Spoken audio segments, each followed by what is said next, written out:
Siyakhululeka ke Mzansi, hawu siyabingelela kwelika Mthaniya, kwelika Phunga noMageba. Usefikile kumkhulu Gwabini. Le channel siyibiza ngendalo media. Ile esikhuluma khona ngezinto zakamoya, sikhulisana, sicathulisana. Nganza kwethu ngiyathemba ukuthi niphile kahle. Laba abasalungiselela ukuyoqala izikole amabanga aphezulu ama-tertiary, ngithi kunina good luck, engathi yonke into ingahamba kahle. Ama-funding niwathole, nifunde niphase, niqede nigogode, ebese niyasebenza nganza kwethu ngendlela-ke kudaliwe ukuthi nizosebenza ngazo. Ni-contribute meaningfully kwi-society esizama ukuthi siyakhe. So mkhulu Gwabini-ke lo ngenze u-part 2 la engikhuluma khona ngokuthi qaphelisisa ama-surroundings akho, qaphelisisa i-environment ohlale njalo ohlale uzithola ukuyona ngaso sonke isikhathi esiningi. Uqaphelisise nohlobo labangani nabantu nje eke cross-ana ama-path nabo isikhathi esiningi, ngoba lezo y'gulo oy'bona kubona, lezo zipho oy'bona kubona, lawo mandla owabona kubona, nawe lawo mandla unawo. Why ngisho kanjalo? Ngike ngasho ku-part 1 ngathi mina our spiritual guides, amanye ama-abilities abanawo, ile siyibiza ka-social sciences ibizwa nge-taxonomy. Thina abantu abamnyama sizwana ngokwamaqoqo emimoya yethu. Ngicela ukuyiphinda le, thina abantu abamnyama ukuzwana kwethu sizwana ngokwamaqoqo akamoya esinawo.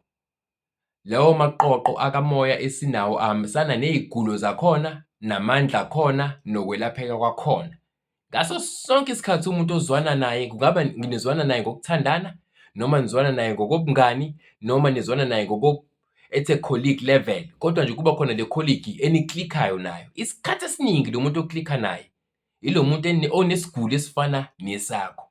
Why amathonga okanye ama-spiritual guides ethu enza lento? Ayenza lento ngobani asuke efuna ukuthi asiprotecte thina sisuke sama-species athize ngokwakamoya. So kubalulekile ukuthi leyo ma-species ahlale ezwana, engaphulani umoya, ahlale ekhulisana, kanti nokushare ispace nama-species or enibhilonga kwilokhunjana eyodwa nawo kwenza ukuthi ni-share i-energy. I-energy yenu yabo, niya-recharge-ana noma ningeze ukukhuluma nomuntu kanje, kodwa khona umngani wakho othi mase umbonile ujabule, khona i-colleague othi mase usuyibonile le nizwana nayo ujabule, ube happy, kade unosuku ongasithi liyabheda.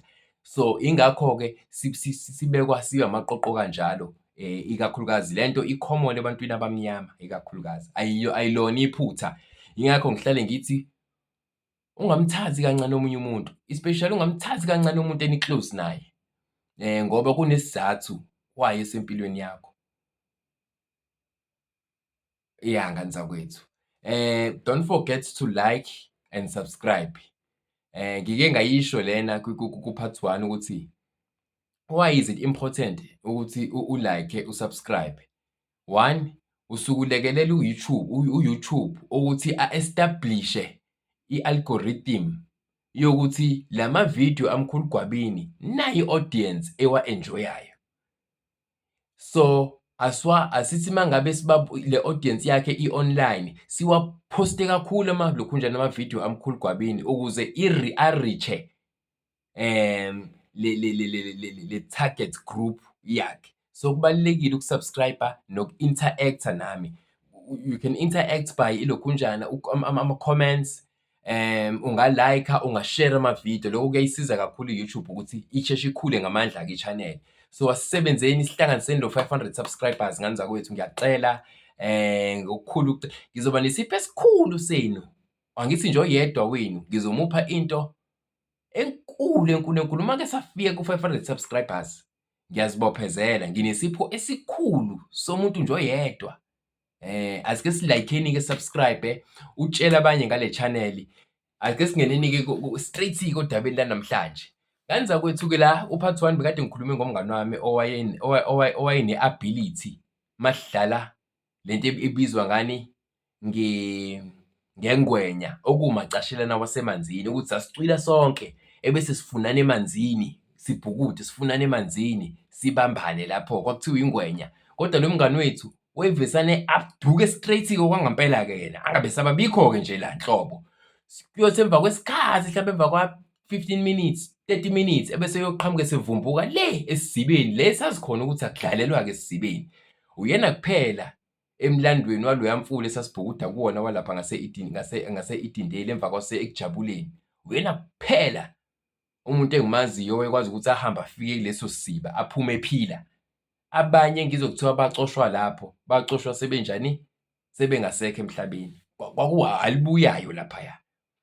Ngasho-ke ukuthi ngasho-ke kula kuphathwana ukuthi kwakwenzakalani kuyena kahle hle. Nanokuthi wagcina-ke esecwile isikhathi eside kanti usehambile sehlangabezwe abakubo sebeyomqeqesha kulo qeqesha abamqeqesha lona. Namhlanje uyinkunzimalanga yenyanga, inkunzimalanga yenyanga, inyanga ngakho ngiligodla igama lakhe ngoba ngiyawuhlonipha umsebenzi wakhe and ngomunye wofakazi wabangani bakhe engimaziyo ukuthi uhambo lakhe siyalazi olwangempela. Namhlanje-ke ngizokhuluma futhi ngomngani wami-ke owayesempendle. Empendle-ke bengivakasha ogqwagqwa Empendle ngisakhula, ngivakashe nje ogqwagqwa. Kodwa njalo uma ngivakashile Empendle, nginomngani wami engimficayo lapho sifike sizwane naye. Uma ngisempendle bengisuke ngikwaGomane, isigodi sakwaGomane. Uma ungena nje Empendle, uqala nje Empendle kwaGomane. So sasihamba-ke nomngani wami, kwakukhona-ke umfula-ke laphayana nakhona imfula-ke ikhona yonke indawo ngani zakwethu. Nakhona kwakukhona imfula-ke eyayijwayelekile eneziziba futhi ekwakujwayele kodwa ukuthi iy'ngane zakhona zibhukude nje khona zakuleso sigodi zibhukude khona. So ngathi uma ngibuyile-ke esikoleni, hhayi nami uma ngivalile esikoleni sikhuphukile-ke mhlampe noma sivakashele Empendle umalume, ngigcine sengiyodlala nalezo y'ngane-ke sibhukude-ke sibhukude. Kukhona nalo mngani wami-ke lo, this particular guy esasizwana kakhulu naye. Yena-ke wayebhukuda kodwa ekhonze ukudoba, ekhonze nokudoba, wayesekwazi ukudoba. Ngangimbiza isidlaliso, ngizosemisa igama lesidlaliso. Ngangimbiza mina ngoNhlanzi. Ngamqamba ngathi, awu uNhlanzi wena ngoba njalo uma ngabe sisela sobhukuda wena ugcina usudoba and unenhlanhla yokubamba. Hhayi, kwahamba isikhathi-ke uNhlanzi, ngicela usasisemisela igama esithi uNhlanzi. Kwahamba-ke uNhlanzi kwenzeka isimanga silapha emfuleni naye edoba uNhlanzi. Lento wayesengixoxela mina uNhlanzi emva kokuthi esebuyile. Ungixoxele mina lento esekhulile, sesiphinde sihlangana naye esekhulile, esebuyile entwaseni yangaphansi kwamanzi. Hhayi, uNhlanzi wayelokhu edoba, yabo. Manje thina siyabhukuda sibhizi, mina ngangakwazi-ke ukudoba, ngingakunaki. Kodwa ngangijabulela ukudla iy'nhlanzi zakhe uNhlanzi lo, mase sey'tholile. Hhayi, sasiy'thosa naye-ke, ngangikhuthele-ke mina eqoqeni lento i-wood fire, siy'pheke lezi zinhlanzi, kodwa ngangakwazi ukudoba. uNhlanzi uthi, hheyi wemkhulu, ngalelo langa esasihambe nani ngalo siyobhukuda, nigcine ukungibona. Uthi ngangilokhu ngidoba, ngihleli osekwini lomfula. Ngihleli osekwini lomfula, ngilokhu ngidoba, ngilokhu ngikhasta udobo. Ngiphinde ngidonse, hhayi, ngikhasta udobo. Uma ngikhasta udobo, wagcina eqhela kuthina. Yabona okhulela emakhaya, ozaziyo ley'ndaba zokubhukuda esizenzela zona uma siyingane, uyazi ukuthi umfula ungaba mude ube ngakaya, kodwa kuba ne-section eniyaziyo nina njengey'ngane zasendaweni ukuthi sibhukuda sigcine la, asidluleli kwenye indawo, uyabo. So uNhlanzi ngokudoba kwakhe agcine eseshiftile la kuthina. Uthi wayey'tshela yena kwangathithi siyamphazamisa kuyinhlanzi, wasesiya ngasendaweni eyisiziba ekungasondelwa ngakusona, ekungasondelwa nje ngakusona. Uthi wagcina eye ngasendaweni ecishe ibe le kuqala khona isiziba. Uthi hhayi uma efika lapho wahlala osekwini, wathola nanendawo e-right yokuthi ancike. Hhayi, walokhu ekhastile, ephonsile-ke udobo, elokhu ephonsile-ke udobo. Uthi akuphelanga sikhathi esukile ngakuthina eseku-fishing spot le entsha engasele khonjaneni, engasendaweni eyisiziba. Uthi hhayi mkhulu, ngaqala manje nganothisa ukuthi ofishi ngathi ngiyababamba, ngathi bayeza impela. Uthi wabamba, hhayi bo wabamba, akhiphe i-hook abeke ufishi laphaya. elokhunjaneni awufake kwi-net le ebese ulengise emanzini ukuze ungaspoileki masishane. Ufishi uyashesha-ke ukuspoila ebantwini abakwaziyo ukudoba. Uthi hhayi awufake kule nto le yinethi ebese ulengisela kodwa emanzini. Kodwa sokungasakwazeki ukubaleka lapha kithi. Hhayi, athi ngiphinde ngibuyele kulesi sport ngiphonse udobo. Hawu, hhayi kungapheli isikhathi, qhing, lushaya udobo. Aphinde awukhiphe ufishi, hhayi, aphinde aphuthume kwinethi awufake lo fishi, akhiphe alokhu nje kabusha alungiselele i-hook hentsha, aphinde aphonse akhaste. Kungapheli isikhathi mzuzwana, aphinde futhi abambe. Hhayi, alokhu nje afake. Uthi kumina, uthi yazi wemkhulu ngakubiza wena. Esho mina-ke sasibancane njalo ngaleso sikhathi. Uthi yazi ngakumemeza, ngifuna ukuthi usondele uzongibonisa labo fishi esengibabamba. Uthi nje mina ukungigcina, uthi nje mina ngangiloye ngithi engathi angimnakile, ngibhizi la ngibhukude. Mina ngumuntu othanda ukuxoxa-ke, ngiyabhukuda la, ngiyaxoxa, ngiyahlekisa-ke yabo. Uthi ngathi ngangamnaka. Umuntu nje wokugcina ambona before kwenzeke lesigameko engizosisho manje, yimina. Ngangithi mina kuyena, shuthi nami ngangivikela abakithi ngaleso sikhathi ngangiyi-weak, ngake ngilunge kule nto engizoyisho manje yenzeke. Hhayi, aqhubeke shuthi, uthi ngaqhubeka ngadoba, hhayi ngabamba. Athi mhlawumbe wayesebambe iy'nhlanzi ey'nhlanu ngesikhathi nje under 15 minutes wayesebambe mhlawumbe iy'nhlanzi ey'nhlanu. Ngikhuluma decent sized carbs, yabona ofishi nje labo babonayo ukuthi hhayi bo, lo mfulu unofishi abahle abangaka, basebeba bahle kanje, bakhulu kanje, uyabo. Uthi kumina le nto bese ngixoxela esekhulile esebuyile nje kade ngimbona. Uthi hhayi ngeke Gwabini, la sengibadobile labo fishi laba. Kwenzeka into engajwayelekile. Ngagcina sengibabona ofishi bedlalela eduze la bese sebeza ngasosekwini. Uthi waqala wabone ngathi bakude, balokhu begxumagxuma bethi, yabo ofishi mabethi emanzini. Uthi wabona nje kuyena kwaba nje i-spectacle, into enhle nje ayibukayo. Uthi hhayi bo kwenzakalani? Uthi labo fishi bangathi bayasondela, bayadansa, baningi lokho okungajwayelekile. Thina lapha sibona lutho kanti asiqhelile kakhulu kodwa thina siyibonanga leso sigameko ayisisho. Uthi basondele labo fishi begxumagxuma kanje, abahle abaningi. Uthi kushuthi kwafika isikhathi la yena ehlala khona phansi nodoba, esebuka labo fishi manje. Kodwa futhi nje bebabuka labo fishi bayasondela beza nganeno ngakuyena. Akumfikeli ukuthi abaleke. Usebuka nje lento shuthi lezi zinto lezi usedidekile engqondweni, sezimbambe umqondo, uyabo, sezimbambe umqondo nje ngqi, sezisebenza ngaye, sezimbambe umqondo. Uthi kwathi kusuka lezi nhlanzi seziningi kakhulu, sezila, yabona mase sezila futhi akasazi ukuthi kufanele kwenze njani. Uthi into eyenzeke emva kwaloko ngane zakwethu, uthi kwavele kwavumbuka ikhanda lehhashi olungalilinganisa nemoto. Kunemoto ekuthiwa i-H100 yaka-Hyundai, abanye bathi imbongolo, le mini bhakhinyana, yabo lelo khanda lelo laleyo moto. Uthi kwavele kwaqhamuka ikhanda lehhashi elingako, selivumbuka kulabo fishi akade begxumagxuma. Uthi wagcina nje lelo khanda engena kulelo khanda, wayigcina nje engena kulelo khanda. Ngikutshela ukuthi uNhlanzi sagcina lapho ukumbona, ngangivakashele eMpendle ngalezo iy'nsuku.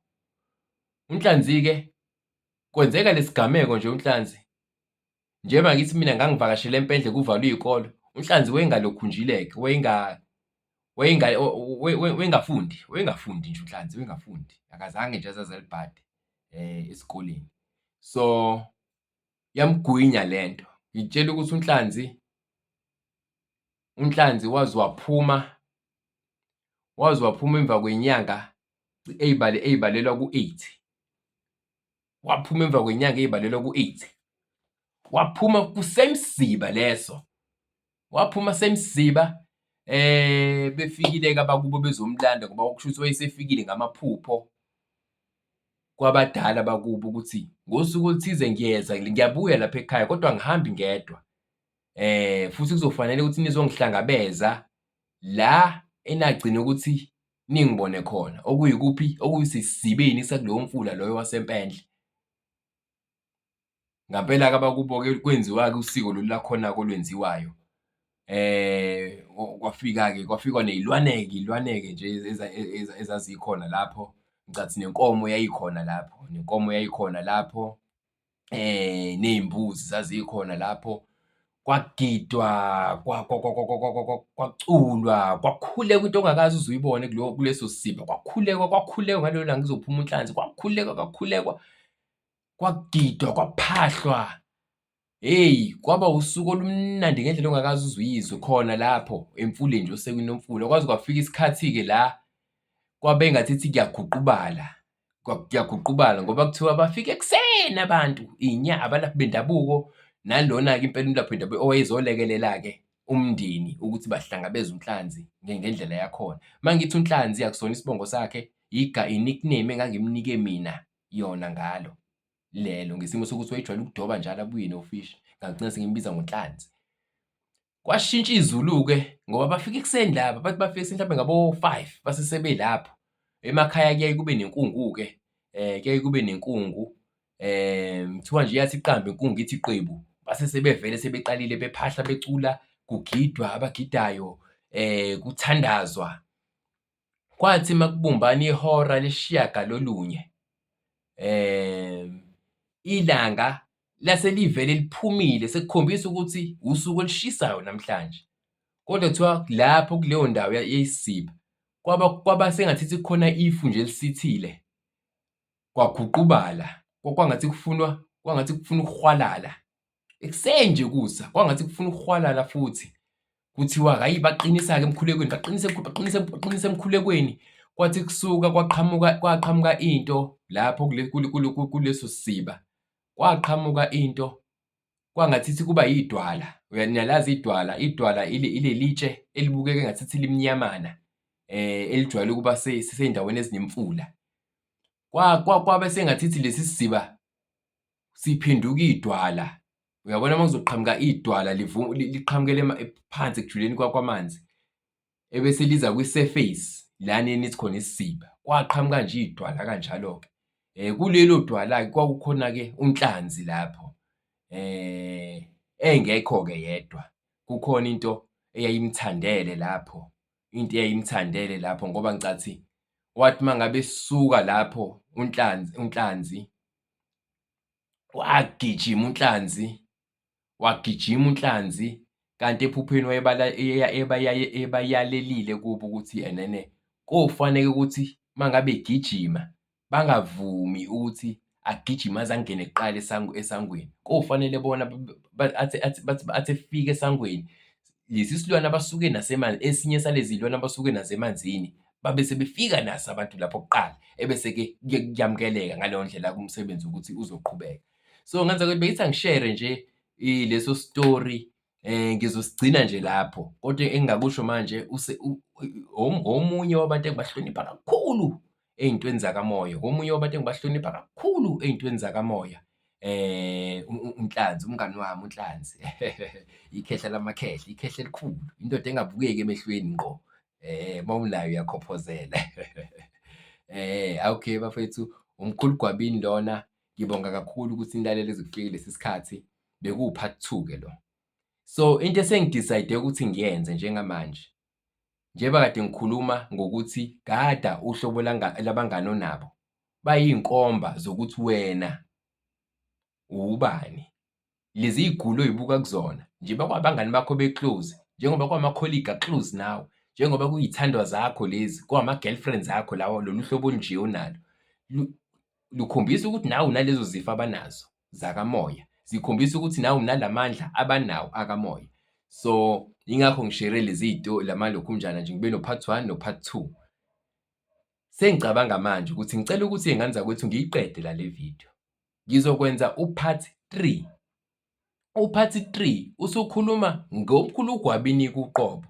Angithi sengikhulumile ngohlobo labangane engike ngaba nalo eminyakeni ngikhula. Sengizokhuluma ngami-ke qobo ukuthi ngihlangane nini nenzunza, nenzunza. Okwesibili sengikhulile-ke manje, ngangayishare ividiyo ukuthi ngahlangana nenzuza ngisamncane. Isitori sasishaqisa abantu abaningi ku-YouTube.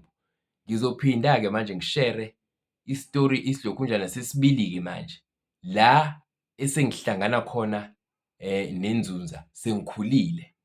Ngani zakwethu, ize ingakuphutheli leyo lo part 3. Ngicabanga ukuthi uzokumbula amehlo, ubuke impilo ngenye indlela, ufunde okukhulu kulolu daba lami engizoluxoxa. Nikhumbule-ke uma ngabe ngixoxa lezi ndaba, ngisuke ngixoxela ukuthi wena ukhule ngokomoya, ungabi frustrated. Hlampe lezi zinto engiy'sherayo la izinto nawe oseke wazi-experience-a ukuze ubone ukuthi awuwedwa, siyi-community sisonke, sibaningi, ukuthi sitshaliwe ey'ndaweni ezahlukahlukene ngoba siseva ama-purpose ahlukahlukene, kodwa sikhona ngani zakwethu, sibaningi, siney'phiwo ey'thize ey'fanayo ney'cishe nezingafani. Kodwa ngicela sihloniphaneni, sifundisaneni, sakhaneni. Nayi i-comment section, nawe uma kuwukuthi hlampe kukhona isitori esijulile sakho sakamoya ofisa ukuthi usishare nathi, ngicela uxhumane nami kwi-comment section sibone ukuthi sisiphakela kanjani i-community yethu yaku-YouTube. Ngiyabonga kakhulu-ke, this is Mkhulu Gwabini, sizohlangana again ku-part 3. Danko.